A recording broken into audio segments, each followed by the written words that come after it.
Archibald qui effectue une petite hésitation. Archibald qui fait partie des chevaux en vue des 25 mètres se montre fautif. Faute également en début de course d'Absolute Perfect. Archibald ne peut pas être remis et il disparaît sur faute. Le meilleur départ est à mettre à l'actif au premier échelon de Clovis Montaval qui hésite un tout petit instant ici avec Johan Le Bourgeois mais qui vient rejoindre en tête de course le numéro 2, Céleste Dry.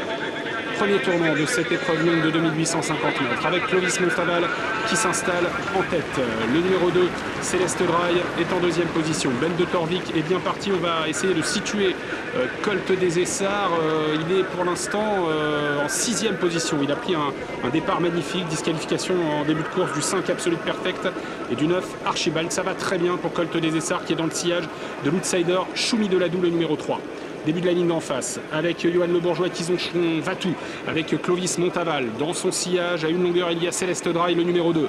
Ben de Torvik est troisième, ça se passe bien pour Colt des Essarts, qui est dans de bonnes allures et qui est dans le sillage de Choumi Deladou, caché en deuxième épaisseur. À la corde, on retrouve Balade Magique devant le numéro 11, Chistou Dirati, qui vient en sixième position. Derby du Dollar est bien parti à son poteau des 25 mètres également et se retrouve pour l'instant à mi-peloton avec dans son sillage le numéro 7, Chromi.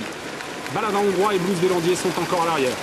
Les deux principales chances des 50 mètres. On va essayer de situer également Doberman qui lui aussi fait partie de l'arrière du peloton en compagnie de Colonel qui ferme la marche. Deuxième tournant de la course, Clovis Montaval, cheval très à l'aise sur l'herbe qui a le meilleur, qui contrôle devant le numéro 2 Céleste Dry. Ben de Torvik est le nez au vent en troisième position avec à son intérieur le gros outsider Balade Magique, le numéro 1, faute à l'arrière du numéro 15 Clara Duponceul qui disparaît. Passage devant les tribunes à un tour de l'arrivée avec Clovis Montaval qui contrôle, mais on se rapproche désormais avec Derby du Dollar. Derby du Dollar qui aime bien attendre dans un parcours, mais qui a décidé de venir. Et oui, Derby du Dollar, c'est sûrement bien vu de sa part, car Sébastien Hardy a vu qu'il y avait dans son dos Baladin Hongrois. Alors Baladin Hongrois va venir couvrir Derby du Dollar. Est-ce que Baladin Hongrois va essayer de prendre la tête avec Sébastien Baud à Clovis Montaval qui va sûrement réagir? Si ce n'est pas le cas, ça va offrir un super dos à Sébastien Hardy et à Derby du Dollar.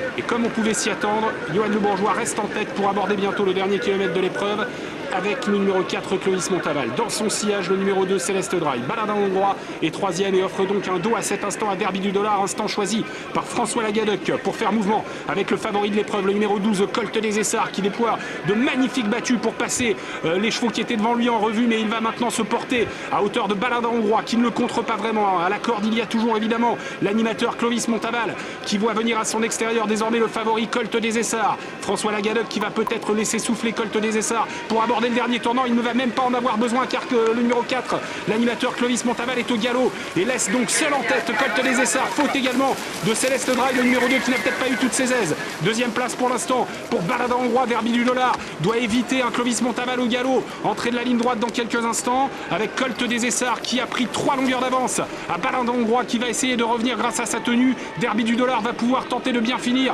et on note en quatrième position l'outsider Chromi. Entrée de la ligne droite, il reste encore 300 mètres. Colt des Essarts qui a maintenant sûrement course gagnée mais qui va devoir se mettre à l'abri du retour du bon finisseur. Derby du Dollar, belle fin de course à l'extérieur également de Blues Delandier qui a très longtemps attendu aujourd'hui le leader du circuit. Blues Delandier qui termine bien à l'extérieur pour venir prendre la deuxième place car devant il n'y a pas lutte pour Colt des Essarts qui se balade. François Lagadec qui gagne presque sur ses terres. Deuxième place pour Blues Delandier, la troisième pour Derby du Dollar et on va regarder ensuite qui complète la bonne combinaison du multi.